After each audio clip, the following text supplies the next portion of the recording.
ഈശോ മിശിഹായിക്ക് സ്തുതിയായിരിക്കട്ടെ. സദ്വാർത്തയുടെ 15-ാം നാൾ ഈശോയുടെ പുൽക്കൂട്ടിലേക്ക്, പിറവി തിരുനാളിൻ്റെ ആഘോഷത്തിലേക്ക് നമ്മൾ ഒരുമിച്ച് യാത്ര ചെയ്യുകയാണ്. ക്രിസ്മസിനെ സംബന്ധിച്ച് ഒരു ചെറിയ നുറുങ്ങ് അറിവ് തലയിൽ നല്ലതാണ്. അത് ഈ കുഞ്ഞുങ്ങളുടെ ഇടയിലും യൂത്തിൻ്റെ ഇടയിലും ഒക്കെ സംശയങ്ങളുണ്ട്. അതുങ്ങൾക്കാണല്ലോ ഈ ചോദ്യങ്ങളൊക്കെ അവർക്ക് തന്നെ ജനറേറ്റ് ചെയ്യും ചോദ്യങ്ങൾ. പിന്നെ അവരായിരിക്കുന്ന സ്പേസിൽ നിന്നൊക്കെ ഒരുപാട് ചോദ്യങ്ങൾ അവരുടെ നേരെയൊക്കെ വരുന്നുണ്ട്. അതുകൊണ്ടാണ് കുഞ്ഞുങ്ങൾ ഇത്രയും പാനിക്കാകുന്നത്. അവർക്ക് ഒത്തിരി ചോദ്യങ്ങൾക്ക് ഉത്തരം കിട്ടാനുണ്ട്. അപ്പോൾ പലരും ചോദിക്കുന്ന ഒരു ചോദ്യമാണ്, ഈശോ ജനിച്ചത് ഡിസംബർ 25-നാണോ? ഈശോ ജനിച്ചത് ഡിസംബർ 25-ന് ആണോ? ഇതിൻ്റെ ഉത്തരം കൃത്യം ഒന്ന് മനസ്സിലാക്കി വെച്ചേ. ഈശോ ജനിച്ചത് കൃത്യം ഡിസംബർ 25-നാകണമെന്നില്ല. അതായാൽ നല്ലത്. നമ്മൾ തന്നെ അങ്ങനെ മനസ്സിലാക്കണം. അത് ഔദ്യോഗിക ഒരു പഠിപ്പീരായിട്ട് തന്നെ മനസ്സിലാക്കുക. ഈശോ ജനിച്ചത് കൃത്യം ഡിസംബർ 25-നാകണമെന്നില്ല. പിന്നെ നമ്മൾ എന്താ ഡിസംബർ 25-ന് ആഘോഷിക്കുന്നത്? ഡിസംബർ 25-ന് നമ്മൾ ഈശോയുടെ പിറവി അനുസ്മരിക്കുകയും ആഘോഷിക്കുകയും ചെയ്യുന്നു. രണ്ടും രണ്ടാണ്. ഈശോ ജനിച്ച ദിവസം ഡിസംബർ 20 എന്ന് പറയുന്നതും ഈശോയുടെ ജനനത്തിൻ്റെ അനുസ്മരണവും ആഘോഷവും ഡിസംബർ 25-ന് നടത്തുന്നു എന്ന് പറയുന്നതും രണ്ടും രണ്ടാണ്. അതുകൊണ്ട് ഇപ്പോൾ അത് പ്രൂവ് ചെയ്താലും ഡിസ്പ്രൂവ് ചെയ്താലും, ഏത് ഡിസംബർ 25-നാണ് ഈശോ ജനിച്ചതെന്ന് പ്രൂവ് ചെയ്താൽ, ആരെങ്കിലുമൊക്കെ റിസർച്ച് ചെയ്ത് അത് കൃത്യം ആ ഡേറ്റ് ഡിസംബർ 25-നാണ് എന്ന് തെളിയിച്ചാൽ സന്തോഷം.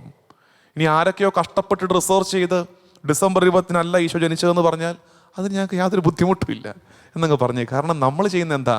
നമ്മൾ ഡിസംബർ 25-ന് ഈശോയുടെ പിറവിയെ വി കൊമ്മമറേറ്റ്, നമ്മൾ അനുസ്മരിക്കുന്നു, നമ്മൾ ആഘോഷിക്കുന്നു.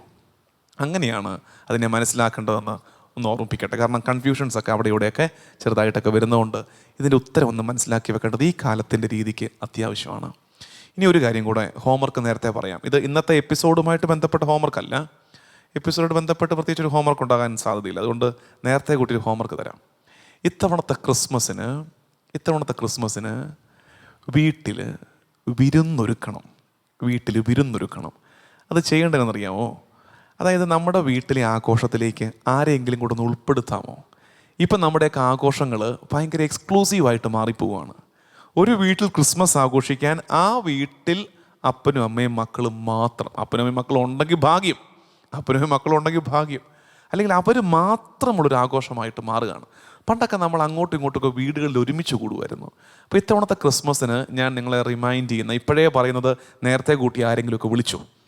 അതായത് കൂടപ്പുറപ്പ് കുറച്ച് കാലമായിട്ട് അങ്ങോട്ടും ഇങ്ങോട്ടും വലിയ അടുപ്പോ അല്ലെങ്കിൽ അങ്ങനെ പിണക്കൊന്നുമില്ല, വഴക്കൊന്നുമില്ല, പക്ഷേ അങ്ങനെ ഒരു എന്താ പറയേണ്ടത്, ആ ഒരു ഇൻറ്റിമസി, ഒരു ഈസിനെസ് അവിടെ നഷ്ടപ്പെട്ടു. ചെയ്യാവുന്നൊരു നല്ല കാര്യം അറിയാമോ? രമ്യപ്പെടാൻ ഒരു ബോധപൂർവമായ ശ്രമം, ഞാൻ രമ്യപ്പെടുകയാണ്, കൂട്ടുകൂടുകയാണ് എന്നൊന്നും പറയാൻ നിൽക്കേണ്ടെന്ന്. ചുമ്മാ അങ്ങ് വിളിച്ചേക്കണം, എടാ എന്നെ ഉണ്ട്, ഇത്തവണത്തെ ക്രിസ്മസ് നമുക്ക് ഒരുമിച്ച് ആഘോഷിച്ചാലോ, ഇങ്ങോട്ട് വരുന്നു, നമുക്ക് ഒരുമിച്ച് കൂടാം. അപ്പോൾ എന്നാ വരുന്നറിയാമോ? ആ രണ്ട് വീട്ടുകാർ ഒരുമിച്ച് വരുന്നു, ഒരുമിച്ച് ഭക്ഷണമൊക്കെ ഉണ്ടാക്കുന്നു, കുറച്ച് വർത്തമാനമൊക്കെ പറയുന്നു. അത്തരം കൂട്ടായ്മകൾ അതിൻ്റെ ഒരു ആഘോഷമാകട്ടെ ഇത്തവണത്തെ ക്രിസ്മസ്. അതുകൊണ്ട് എല്ലാ വീട്ടിലും ഇതൊരു വളരെ പ്രാക്ടിക്കൽ ഹോംവർക്കാണ്. ഒരല്പം ബുദ്ധിമുട്ടൊക്കെയാണ്, എന്നാലും ചെയ്താൽ സന്തോഷമായിരിക്കും. കുറച്ച് ഓർമ്മ, നമ്മുടെയൊക്കെ ഓർമ്മയിലേ, നമ്മുടെയൊക്കെ തലമുറയുടെ ഗുണം അതാണ്. ശരിക്കും ഞങ്ങളുടെയൊക്കെ പ്രായക്കാരായുള്ള തലമുറയുടെ ഒരു ഗുണം ആ ട്രാൻസിഷൻ ഫുള്ള് കണ്ടു. ഓർമ്മയിൽ എവിടെയോ ഒരു നല്ല കാലം ഉണ്ടായിരുന്നു. ഇത്തരം കുറേ കാര്യങ്ങളുടെ ഒരു നല്ല കാലമുണ്ട്. പിന്നെ ഈ പറഞ്ഞൊരു ഹൈടെക് കാലത്തിലേക്ക് പ്രവേശിച്ച തലമുറയും കൂടിയാണ്. ഇപ്പോൾ ജനിക്കുന്ന പിള്ളേർ ഞങ്ങളെക്കാൾ ടെക്കികളാണ്. ഇപ്പോഴത്തെ പിന്നാലെ വരുന്ന തലമുറ ഞങ്ങളെക്കാൾ ടെക്കികളാണ്. പക്ഷേ അവർ കുട്ടിയും കൂലും കളിച്ചിട്ടുണ്ടാകത്തില്ല, അവർ അക്ക് കളിച്ചിട്ടുണ്ടാകത്തില്ല. അത് കളിച്ചൊരു തലമുറയാണ്. അത് കളിക്കുകയും ചെയ്തു. എന്നിട്ടിപ്പോൾ ഈ ഏറ്റവും ലേറ്റസ്റ്റ് ടെക്നോളജി ഉപയോഗിക്കാനും ഭാഗ്യം കിട്ടി. അപ്പം നമ്മുടെ ഓർമ്മയിൽ അത്തരം കാര്യങ്ങളുണ്ട്. ഒരുമിച്ച് കൂടി ഇതൊക്കെ ആഘോഷിച്ചതിൻ്റെ, പെരുന്നാളും ക്രിസ്മസും ഒക്കെ ഒരുമിച്ച് കൂടി ആഘോഷിച്ചതിൻ്റെ ഓർമ്മയുണ്ട്. നമ്മുടെ കുഞ്ഞുങ്ങൾക്ക് അങ്ങനെ വല്ലതും കാണുമോ? അത്തരമൊരു ഓർമ്മയാണ് ഇപ്പോഴും നമ്മളെ ട്രിഗർ ചെയ്യുന്നത് വീണ്ടും ഒരിക്കൽ കൂടി ഒരുമിച്ച് കൂടാൻ. നമ്മുടെ കുഞ്ഞുങ്ങൾക്ക് അങ്ങനെ ഒരു ഓർമ്മ പോലും കൊടുത്തില്ലെങ്കിൽ അവർക്ക് അവരുടെ ഭാവി എത്തുമ്പോൾ ഒരു നൊസ്റ്റാൾജിയ കാണില്ലല്ലോ. നമുക്കൊരു നൊസ്റ്റു ഉള്ളത് കൊണ്ടല്ലേ നമ്മൾ ഇനിയും ഒന്നുകൂടെ ഒരുമിച്ച് കൂടണമെന്ന് ആഗ്രഹിക്കുകയോ ചിന്തിക്കുകയെങ്കിലും ചെയ്യുന്നത്. അതുകൊണ്ട് ഇത്തവണത്തെ ക്രിസ്മസിന് വിരുന്നുകാരുണ്ടാകണം. വീടുകളിൽ വിരുന്ന്, അത് കൂടപ്പുറപ്പാകാം, ഒരു പഴയ സുഹൃത്താകാം, ഇങ്ങോട്ട് വരുന്നോ. ഇനി ഒരു കാര്യം കൂടെ പറയട്ടെ, അതൊരു ക്രിസ്ത്യാനി ആകണമെന്ന് പോലുമില്ല. അങ്ങനെ ഒന്നും ചിന്തിച്ച് വല്ലാണ്ടങ്ങ് ഇടുങ്ങിപ്പോവുക നമ്മുടെ കാലം. ശരിയാണ്, അങ്ങോട്ടും ഇങ്ങോട്ടും ഒക്കെ എന്തൊക്കെയോ അസ്വസ്ഥതകളുണ്ട്. ബുദ്ധിമുട്ടുകളുണ്ട്, ഫോബിയാസ് ഉണ്ട്. അതൊക്കെ ഉള്ളപ്പോഴും അതിന് ഉപരിയായി കർത്താവിൻ്റെ സ്നേഹം ആഘോഷിക്കാൻ നമുക്ക് പറ്റണം. വ്യത്യാസങ്ങളും അകലങ്ങളും ഒക്കെ ഒരു വശത്തുകൂടൊക്കെ ഉള്ളപ്പോഴും ഒരുമിച്ചിരിക്കാൻ അതൊന്നും തടസ്സമാകാത്ത വിധം ഒരു നല്ല സാഹോദര്യത്തിൻ്റെ ആഘോഷം കൂടിയാക്കി ഈ ക്രിസ്മസ് വേണമെങ്കിൽ മാറ്റാം. അതിനെ വലിയൊരു ഷോ ഓഫ് ഒന്നും ആക്കാതിരുന്നാൽ മതി. ഞങ്ങളിത് മതസൗഹാർദ്ദം ആഘോഷിക്കുന്നു. ഇത് ഇവിടെ അതായത് ഇപ്പോൾ നമ്മുടെ കാലത്തിൻ്റെ ഒരു അവസ്ഥ എന്ന് ജസ്റ്റ് മെൻഷൻ ചെയ്ത് പോവുകയാണ്. ഒരു ക്രിസ്ത്യാനിയും ഒരു ഹൈന്ദവ സഹോദരനും ഒരു ഇസ്ലാം സഹോദരനും കൂടെ ചേർന്നിരുന്നാൽ തന്നെ വാർത്തയാകുകയാണ്. അതാണ്, അത് ചേർന്നിരിക്കുന്നത് ന്യൂസ് വാല്യൂ കിട്ടുന്നു. അതൊരു നല്ല കാര്യമല്ല, അതൊരു അപകടമാണ്. അതൊരു അപകടത്തിൻ്റെ സൂചനയാണ്. ചേർന്നിരിക്കുന്ന ന്യൂസ് വാല്യൂ കിട്ടുന്നത് അപകടത്തിൻ്റെ സൂചനയാണ്. അത് സ്വാഭാവികമായിട്ട് സംഭവിക്കേണ്ടതല്ലായിരുന്നോ? അതങ്ങനെ ആയിരുന്നല്ലോ കുറേ കാലം മുമ്പ് വരെ. പിന്നെ എപ്പോഴാണ് ഇതൊക്കെ വാർത്താ പ്രാധാന്യം വന്ന് തുടങ്ങിയത്? അതുകൊണ്ട് നമുക്ക് അയൽപ്പക്കത്തൊക്കെ ചിലപ്പോൾ നമ്മുടെ തൊട്ട അയൽപ്പക്കത്തൊക്കെ കാണും, വരുന്നോ ഞങ്ങളുടെ കൂടെ ക്രിസ്മസ് നമുക്ക് ഒരുമിച്ച് കൂടിയാലോ, ഒരു ഭക്ഷണം ഒരുമിച്ച് കഴിക്കാം.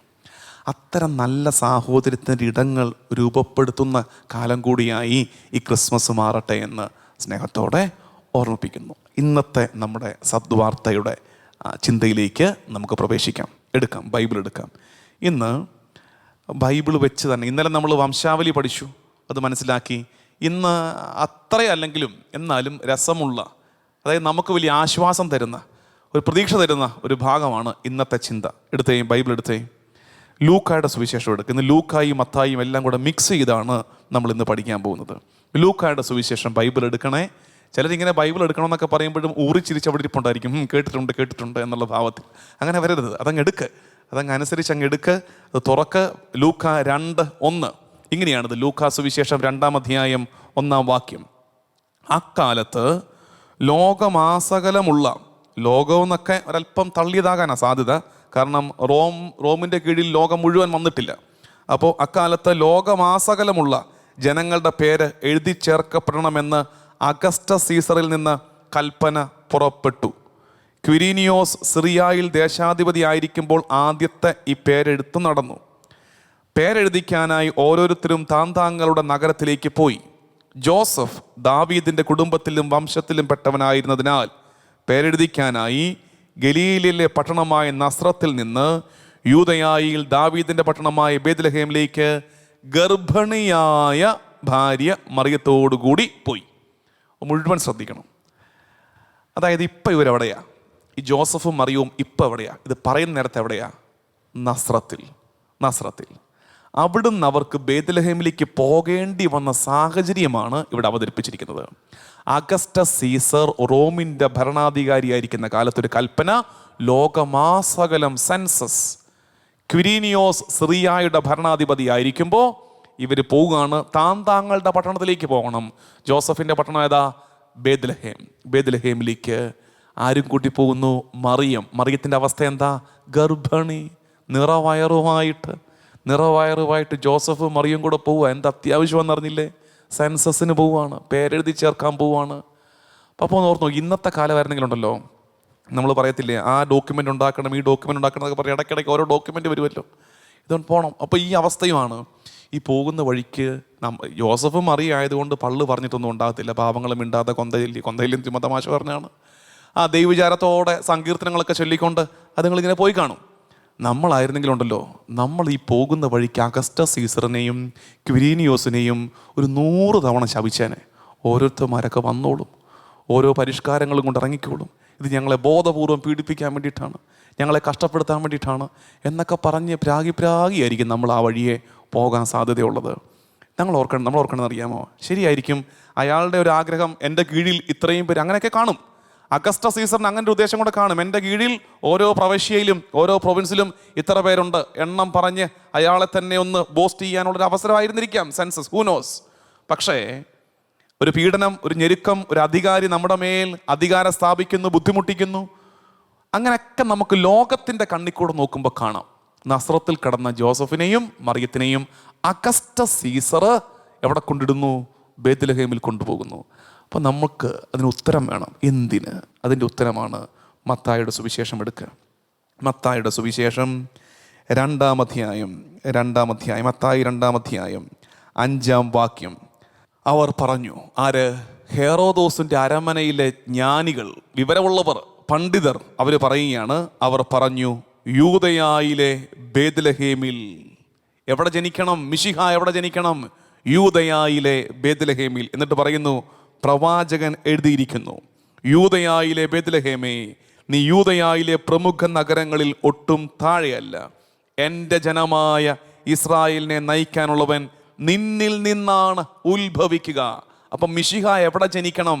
മിശിഹ ബേത്ലഹേമിലെ ജനിക്കാൻ പാടുള്ളൂ, നസ്രത്തിൽ ജനിക്കാൻ പാടില്ല. കാരണം എന്താ? പ്രവചനങ്ങൾ കിടക്കുന്നത് മിശിഹ എവിടെ ജനിക്കുമെന്ന? ബേത്ലഹേമിൽ.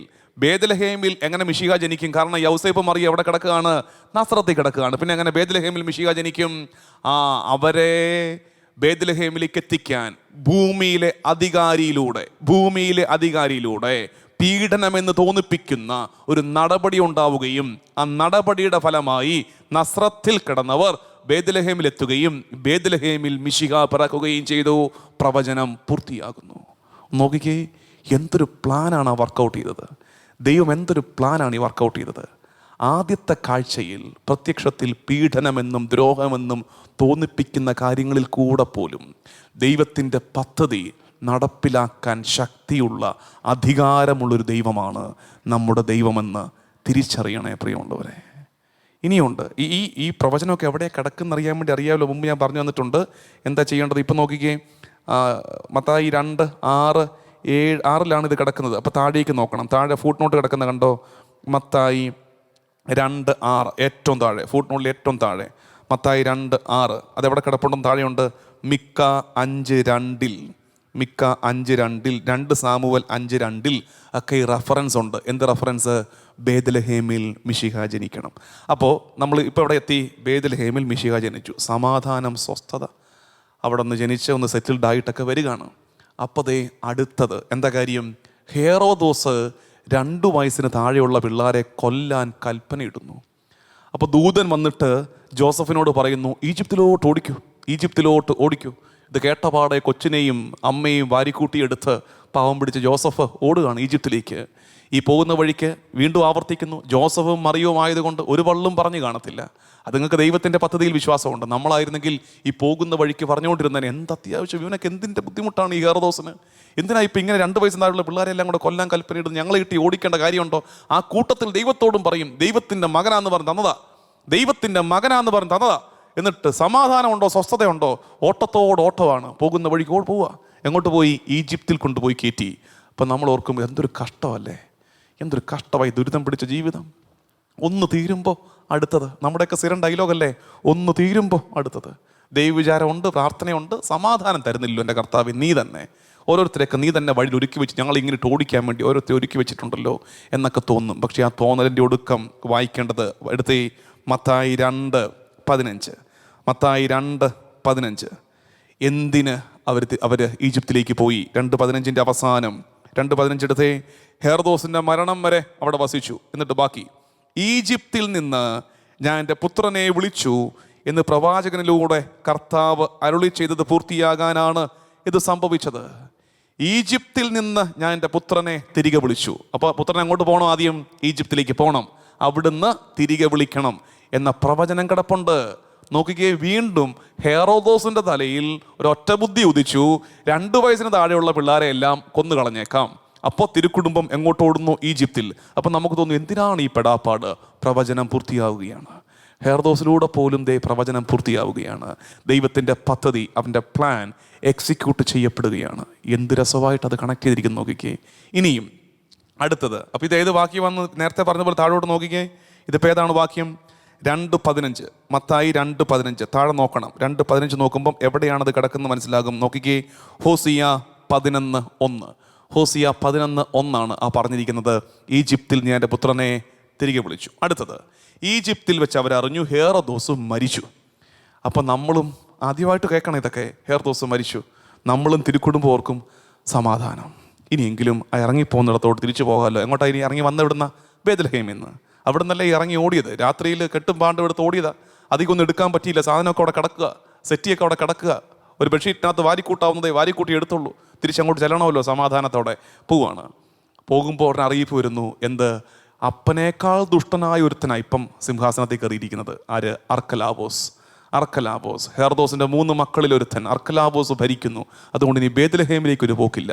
ഇനി അങ്ങോട്ട് പോകണം, നസ്രത്തിലേക്ക് പോകണം. റൂട്ട് മാറ്റി, പിന്നെയും റൂട്ട് മാറ്റി നസ്രത്തിലേക്ക് പോകണം. അപ്പം നമ്മൾ ഓർക്കും, എന്തൊരു പെടാപ്പാടാണ് ഈ പെടുന്നത്, എന്തൊരു പെടാപ്പാട് പെടുന്നത്. അപ്പം അതിൻ്റെ ഉത്തരം എവിടെ കാണണം? അതിൻ്റെ ഉത്തരം എടുക്കണം. മത്തായി 2:23 എടുത്തേ. മത്തായി 2:23. അവൻ നസ്രായൻ എന്ന് വിളിക്കപ്പെടും എന്ന് പ്രവാചകൻ വഴി അരുളി ചെയ്യപ്പെട്ടത് നിവർത്തിയാകുവാൻ നസ്രത്ത് എന്ന പട്ടണത്തിൽ അവൻ ചെന്ന് പാർത്തു.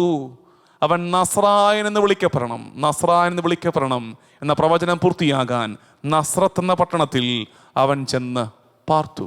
പ്രവചനം പൂർത്തിയാകുന്നു. അർക്കലാവോസിന്റെ ദുഷ്ടതയിലൂടെ പോലും ദൈവത്തിൻ്റെ പദ്ധതിയും പ്രവചനവും ഇവിടെ പൂർത്തിയാവുകയാണ്. പക്ഷെ ഒരു രസമുണ്ട്, ബൈബിള് കയ്യിലെടുത്ത് പിടിച്ചിരിക്കുന്നവർ നോക്കുകയും, സാധാരണ നമ്മൾ ഓരോ പ്രവചനം കഴിയുമ്പോഴും എങ്ങോട്ട് നോക്കും? താഴോട്ട് നോക്കും, എവിടെയാണ് ആ പ്രവചനം ഉള്ളതെന്ന്. ഒന്ന് നോക്കി കണ്ടുപിടിച്ചേ. നിങ്ങൾ ആരെങ്കിലും നോക്കി കണ്ടുപിടിച്ച സമ്മാനം തരാം. മത്തായി 2:23 പ്രവചനം കിടക്കുന്ന എവിടെ നോക്കിയേ? താഴേക്ക് നോക്കിയിട്ട് കണ്ടുപിടിക്കാൻ പറ്റും. നോക്കിക്കേ, താഴേക്ക് എത്ര കഴുത്ത് വെട്ടിച്ച് കഴുത്ത് നോക്കിക്കൊണ്ടിരുന്നാലും കണ്ടുപിടിക്കാൻ പറ്റുകയില്ല. കാരണം മത്തായി 2:23 ആ പ്രവചനമില്ലേ? അങ്ങനൊരു പ്രവചനം ബൈബിളിലില്ല. ഏത്? ഇങ്ങനെ, അവൻ നസ്രായൻ എന്ന് വിളിക്കപ്പെടും എന്ന് പ്രവാചകൻ വഴി അരുളി ചെയ്യപ്പെട്ടത് നിവർത്തിയാകുവാൻ നസ്രത്ത് എന്ന പട്ടണത്തിൽ അവൻ ചെന്ന് പാർത്തു. അപ്പം നമ്മൾ ഓർക്കും, ഏതെങ്കിലും പ്രവാചകന്മാർ പറഞ്ഞു വെച്ചിട്ടുണ്ടായിരിക്കും. ഇല്ല, ബൈബിളിൻ്റെ ആ ടെക്സ്റ്റിൽ, മാനുസ്ക്രിപ്റ്റിൽ അങ്ങനെ ഒരു സാധനം കിടപ്പില്ല. അപ്പം നമുക്ക് കൺഫ്യൂഷനായി. ദൈവമേ, പിന്നെ എന്താ ഇത്? അപ്പോൾ ബൈബിൾ വ്യാഖ്യാതാക്കൾ പറയുന്നൊരു കാര്യം ഇങ്ങനെയാണ്, അത് നിങ്ങളുടെ അറിവിന് വേണ്ടി പറഞ്ഞു തരികയാണ്. അതായത് നെറ്റ്സർ എന്ന വാക്ക് ബ്രാഞ്ച്, സ്പ്രൗട്ട്, ശാഖ, ചില്ല എന്നൊക്കെ അതിനർത്ഥമുണ്ട്. ശാഖ, ചില്ല, നെറ്റ്സർ എന്ന വാക്ക്. ആ നെറ്റ്സറും നസ്രത്തും കൂടെ ചേർന്നതാകാനാണ് സാധ്യത. അപ്പോൾ അതെവിടെയുണ്ട്? അത് കിടപ്പുണ്ട്. അത് ഏശയ്യ 11:1 എടുത്തേ. ഏശയ്യ 11:1 അവിടെ കാണുന്നൊരു വാക്യം ഇങ്ങനെയാണ്: ജസ്സയുടെ കുറ്റിയിൽ നിന്ന് ഒരു മുള കിളിർത്തു വരും, അവൻ്റെ വേരിൽ നിന്ന് ഒരു ശാഖ പൊട്ടിക്കിളിർക്കും. നെറ്റ്സർ, ബ്രാഞ്ച്, സ്പ്രൗട്ട്. അപ്പോൾ ആ മുള, ആ ശാഖയാണ് മിശിഹ എന്നതായിരിക്കണം ഇവിടുത്തെ കണക്ഷൻ. പ്രിയമുള്ളവരെ, ഈ ധ്യാനം ഞാനിപ്പോൾ ബൈബിള് പറഞ്ഞു പോയി. ഇനി നമുക്കുള്ള ചിന്ത ശ്രദ്ധിച്ചേ. നമുക്കുള്ള ചിന്ത എന്നറിയാമോ? ഇന്നിപ്പം നമ്മൾ വല്ലാണ്ട് കിടന്ന് ബഹളം വയ്ക്കുന്നുണ്ട്. കുറച്ചൊരു ആദ്യമൊക്കെ മനസ്സിലാക്കാം. പക്ഷേ നമുക്കൊരു വിചാരം, നമ്മളിപ്പോൾ കിടന്ന് കരഞ്ഞു കൂവുന്നൊരു സമൂഹമാകുന്നത് ഈ അധികാരികളൊക്കെ, ഇവിടം ഭരിക്കുന്നവർ, അവിടം ഭരിക്കുന്നവർ, ഇവരെല്ലാം ഞങ്ങളെ പീഡിപ്പിക്കുകയാണ് എന്ന് പറഞ്ഞ് നമ്മൾ കിടന്ന് കരച്ചിലും കൂവലുമാണ്. ഒരു ശ്രദ്ധയുണ്ടാകണം, ഒരു ജാഗ്രത ഉണ്ടാകണം നിശ്ചയമായിട്ടും. പക്ഷെ ഇത്രയും ഭയപ്പാട് വേണ്ട. കാരണം ഈ അധികാരിയെക്കാട്ടിലും, ആ അധികാരിയെക്കാട്ടിലും, അപ്പുറത്തെ അധികാരിയെക്കാട്ടിലും ശക്തനായ ഒരു ദൈവമുണ്ടെങ്കിൽ, ആ ദൈവത്തിൽ വിശ്വസിക്കുന്നവരുടെ സമൂഹത്തിൻ്റെ പേരാണ് ക്രിസ്ത്യാനി എങ്കിൽ വിശ്വസിക്കണം, ദൈവം ഇവരിലൂടെ പോലും അവൻ്റെ പദ്ധതി നമ്മുടെ കാലത്ത് നമ്മുടെ കൺമുമ്പിൽ നടപ്പിലാക്കും. ഹെറോദോസിലൂടെ, അഗസ്റ്റസ് സീസറിലൂടെ, അർക്കലാബോസിലൂടെ തൻ്റെ പദ്ധതി നടപ്പിലാക്കാൻ കർത്താവിന് അറിയാമെങ്കിൽ ഇന്നു ദേശം ഭരിക്കുന്ന ആരിലൂടെയും ഏത് ദുഷ്ടമായ തീരുമാനങ്ങളിലൂടെയും ആ തീരുമാനങ്ങൾ നല്ലതാക്കിയെടുക്കുവാനും തൻ്റെ ജനത്തിന് അത് അനുഗ്രഹമാക്കി മാറ്റിയെടുക്കുവാനും ശക്തിയുള്ള അധികാരമുള്ളൊരു ദൈവം നമുക്കുണ്ടെന്ന് വിശ്വസിക്കുകയും ആ വിശ്വാസത്തിൽ പ്രത്യാശയോടെ ജീവിക്കാൻ, മുന്നോട്ട് നോക്കി ജീവിക്കുവാൻ നമുക്ക് കഴിയുകയും വേണമെന്ന് ഓർമ്മിപ്പിക്കട്ടെ. ഈ വിചാരത്തോടെ, കർത്താവേ, എല്ലാം നീ എൻ്റെ ജീവിതത്തിൽ നന്മയ്ക്കായി മാറ്റും എന്ന വലിയ പ്രത്യാശയോടെ ഇന്ന് പരിശുദ്ധ കുർബാനയുടെ ആരാധനയുടെ മുമ്പിൽ നമുക്ക് മുട്ടുമേലായിരിക്കാം. ദൈവനാമത്തിന് മഹത്വം ഉണ്ടാകട്ടെ. ആമേൻ.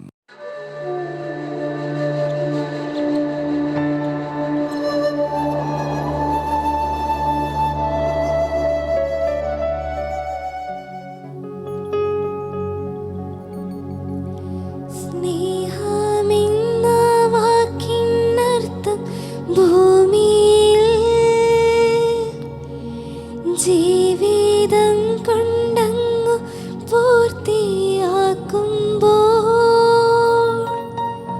സ്നേഹം സഹനമാണെന്നു ഞാനറിയുന്നു. സ്നേഹമെന്ന വാക്കിനർത്ഥം ഭൂമിയിൽ ജീവിതം കൊണ്ടങ്ങു പൂർത്തിയാക്കുമ്പോൾ സ്നേഹം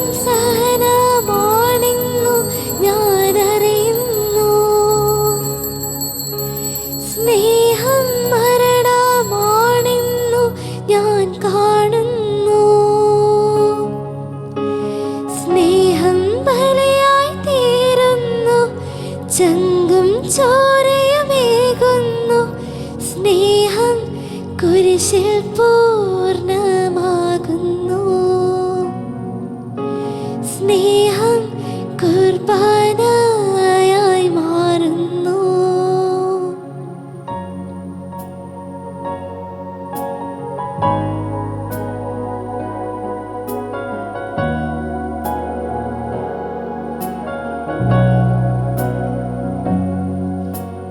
ദിവ്യകാരുണ്യമേ ദൈവമേ,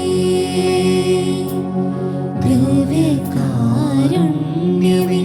സ്നേഹമേ, ദിവ്യകാരുണ്യമായി എന്നെ തേടിയെത്തുന്ന യേശു അങ്ങേ ഞാൻ ആരാധിക്കുന്നു. ആനന്ദത്തോടുൾക്കൊണ്ടിടുന്നു. ദിവ്യകാരുണ്യമായി എന്നെ തേടിയെത്തുന്ന യേശു അങ്ങേ ഞാൻ ആരാധിക്കുന്നു. ആനന്ദത്തോടുൾക്കൊണ്ടിടുന്നു.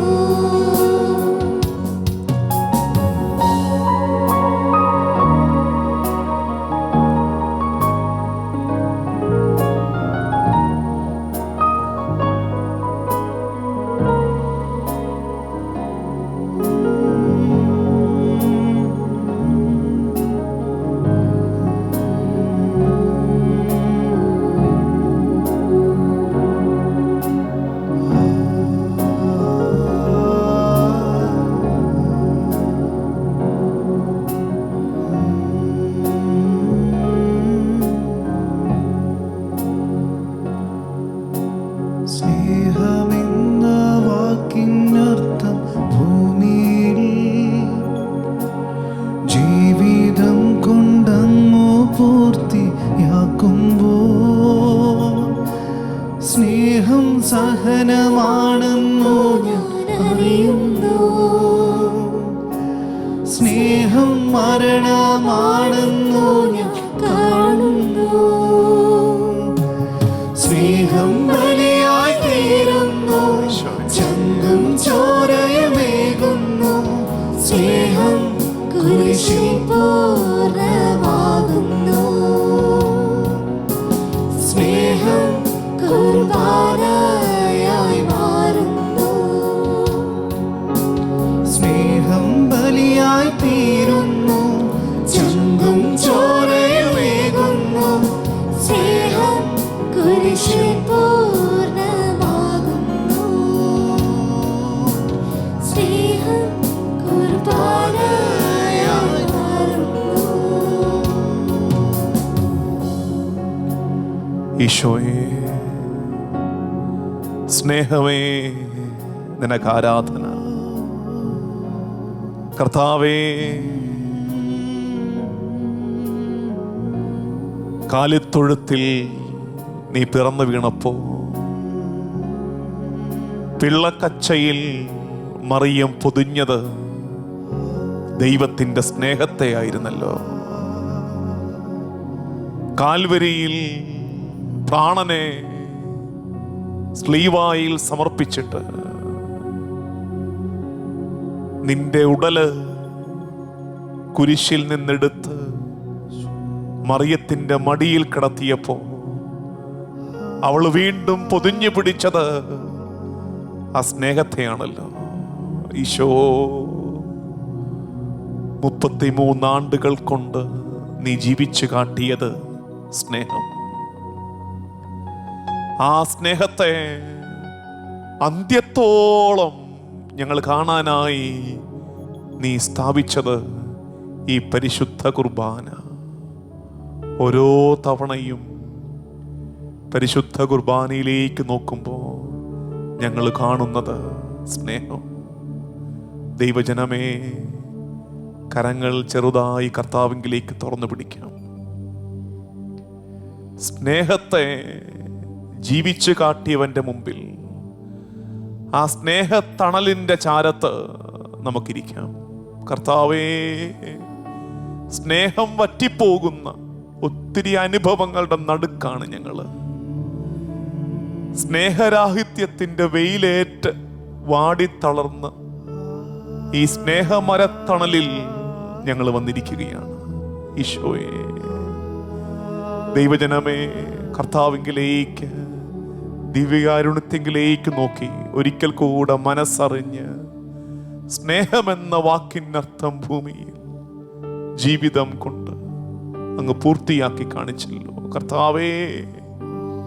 ആ സ്നേഹത്തിൻ്റെ ഏതെങ്കിലുമൊക്കെ എളിയ തലങ്ങളെ എൻ്റെ ജീവിതം കൊണ്ടൊന്ന് പൂർത്തിയാക്കാൻ, എൻ്റെ ജീവിതം കൊണ്ട് നീ പഠിപ്പിച്ച സ്നേഹത്തെ വിട്ടുകൊടുക്കുന്ന, തോറ്റുകൊടുക്കുന്ന, ക്ഷമിക്കുന്ന, അനുസരിക്കുന്ന, മറ്റുള്ളവരെ വളർത്തുന്ന, സൗഖ്യമേകുന്ന, അന്നമേകുന്ന നീ പഠിപ്പിച്ച സ്നേഹത്തെ ജീവിതം കൊണ്ടൊന്ന് ജീവിച്ചു തീർക്കാൻ കൃപ തരണേ അപ്പാ. ഈശോയിലേക്ക് നോക്കി പ്രാർത്ഥിക്കാം. സ്നേഹമെന്ന വാക്കിന്റെ അർത്ഥം ഭൂമി. സ്നേഹമെന്ന വാക്കിനർത്ഥം ഭൂമിയിൽ ജീവിതം കൊണ്ടങ്ങു പൂർത്തിയാക്കുമ്പോൾ സ്നേഹം സഹനമാണെന്നു ഞാൻ അറിയുന്നു. സ്നേഹം മരണമാണെന്നു ഞാൻ കാണുന്നു. സ്നേഹം ബലിയായി തീരുന്നു, ചങ്കും ചോരയുമേകുന്നു. സ്നേഹം കുരിശിൽ പൂർണ്ണമാകുന്നു. സ്നേഹം കുർബാനയായി മാറുന്നു. ഈശോയെ, ഇന്ന് ഈ സദ്വാർത്ത ശുശ്രൂഷയിൽ ഞങ്ങൾ കേട്ടത് തിരുക്കുടുംബത്തെ നീ പരിപാലിച്ച രീതിയാണ്. ലോകത്തിൻ്റെ കണ്ണിലൂടെ നോക്കിയ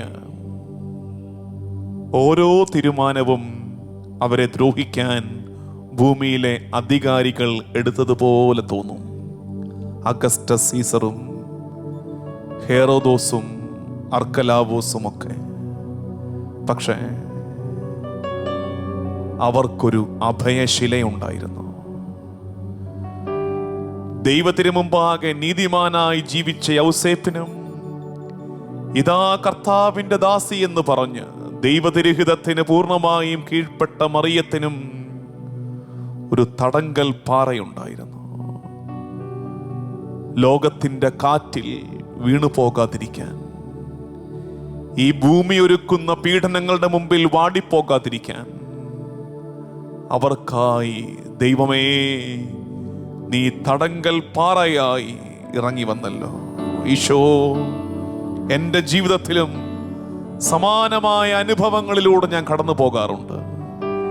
ഈ ഭൂമിയിലെ അധികാരികൾ, എന്തിന്, എൻ്റെ തൊഴിലിടത്തിലെ അധികാരികൾ, ചിലപ്പോൾ എൻ്റെ കുടുംബത്തിലെ മുതിർന്നവർ, എനിക്കറിയാവുന്നവർ, എൻ്റെ മേൽ ഭൂമിയിൽ അധികാരമുള്ള ആരും എൻ്റെ മേൽ ഭാരമുള്ള മുഖമെടുത്തു വെക്കുമ്പോൾ അത് താങ്ങാൻ എനിക്കെൻ്റെ ദൈവമുണ്ടെന്നുള്ള തിരിച്ചറിവ് എനിക്ക് ലഭിക്കട്ടെ. ഈശോ, നീയാണ് എൻ്റെ അഭയശിലയും എൻ്റെ കോട്ടയും. മരണത്തിൻ്റെ ഇരുൾ വീണ താഴ്വരയിലൂടെ നടക്കേണ്ടി വന്നാലും ഞാൻ ഭയപ്പെടില്ല എൻ്റെ അപ്പാ, എനിക്ക് നീയുണ്ട്. പ്രവചനങ്ങളുടെ പൂർത്തീകരണമായി അവൻ ബേത്ലഹേമിൽ പിറന്നതുപോലെ ഈജിപ്തിൽ നിന്റെ മകനെ നീ തിരികെ വിളിച്ച പ്രവചനം ഈശോയിൽ പൂർത്തിയായതുപോലെ അവൻ നസ്രായൻ എന്ന് വിളിക്കപ്പെടുമെന്നുള്ള പ്രവചനം നസ്രത്തിൽ വളർന്നവനിൽ പൂർത്തിയായതുപോലെ ദൈവത്തിന്റെ പദ്ധതിയുടെ പൂർത്തീകരണം എൻ്റെ ജീവിതത്തിലും സംഭവിക്കട്ടെ. എൻ്റെ അഭയശിലയെ, എൻ്റെ തടങ്കൽ പാറയെ, എൻ്റെ ബലമേ, എൻ്റെ ആശ്രയമേ, നിന്നെ ഞങ്ങൾ ആരാധിക്കുന്നു. ഭാരം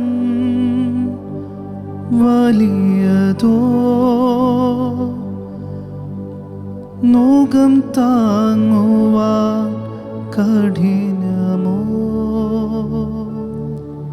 ഭാരം വലിയതോ നോകം താങ്ങുവാൻ കഠിനമോ? സ്നേഹിതർ ദൂഷിക്കുന്നോ താങ്ങും കരങ്ങളുണ്ട്. നിന്റെ ഹൃദയം തകരുമ്പോൾ ശാശ്വത പാറയേശു പുതുജീവൻ പകർന്നിടും. ശാശ്വത പാറയേശു പുതുജീവൻ പകർന്നിടും.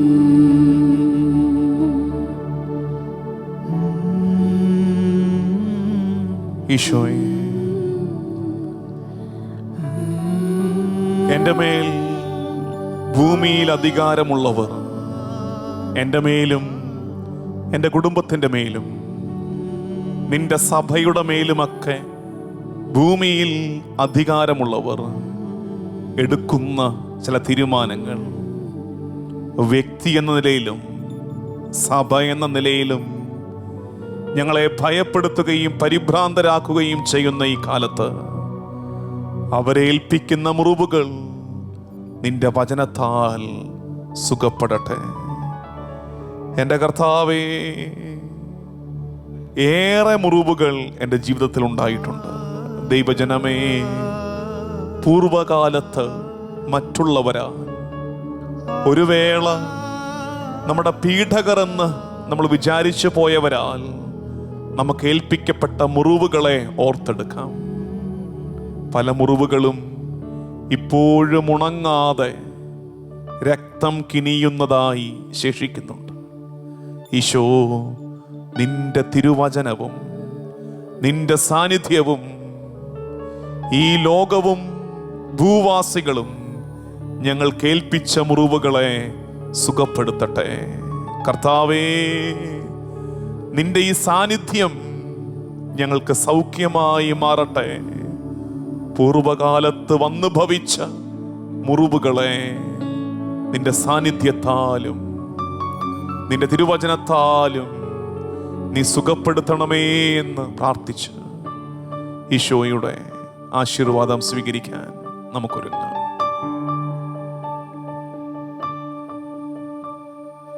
മനസ്സിൻ മുറിവുകളിലങ്ങി സ്നേഹം പകരുവതിനായി വചനം അരികിലണയുമ്പോൾ ജീവൻ നിറയുവതിനായി നീ എൻ്റെ ഉള്ളിൽ വാഴുന്ന നേരം മനഃശാന്തി നൽകണമേ. ഓ നാഥ, ആത്മാവിനെ തന്നിടണേ. നീ ആശ്വാസമായി വന്നിടണേ. എൻ പാപവും എൻ രോഗവും വരദാനമായി കൃപയേകി നീ മോചിച്ചു സുഖമാക്കണേ. ഓ നാഥ, ആത്മാവിനെ തന്നിടണേ.